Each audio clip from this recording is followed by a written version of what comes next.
గట్టి దేవుని మహిమ. హల్లెలూయా. అందరూ క్రీస్తు ద్వారా ఎవరి మరణించబడ్డటువంటి మనం, నరకాగ్ని గుండానికి వెళ్ళిపోతున్నటువంటి మనం, దేవుని సహవాసానికి దూరం అయిపోయి చావవలసినటువంటి వారమైనటువంటి మనం క్రీస్తు ద్వారా బ్రతికే అవకాశం మనకు కలిగింది. హల్లెలూయా. క్రీస్తు ద్వారా మనం సజీవులుగా నిలబడే అవకాశం మనకు దొరికింది. హల్లెలూయా. అందుకే లోక రక్షకుడుగా ప్రభు అయినటువంటి యేసుక్రీస్తు ప్రభు 2020 సంవత్సరాల క్రితం కన్యక అయినటువంటి మరియమ్మ గర్భవాసమున మన కోసము ఆయన ఈ లోకములో జన్మించి ఉన్నాడు. ప్రియమైనటువంటి దేవుని బిడ్డలారా గమనించండి. ఏమండి, ప్రవక్తలను పంపాడు, ఎంతో మంది మంచి మనుషులను పంపాడు.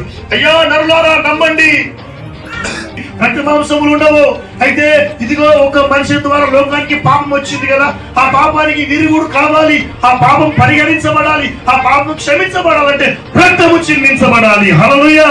ఇదిగో లోక పాపమును మోసుకొని పోవచ్చున్న దేవుని గొర్రె పిల్లగా ప్రభు అయినటువంటి దేవుడు ఒకడే ఉన్నాడు. కాబట్టి ఇదిగో కుమారుడుగా యేసుక్రీస్తు ప్రభు లోక పాపం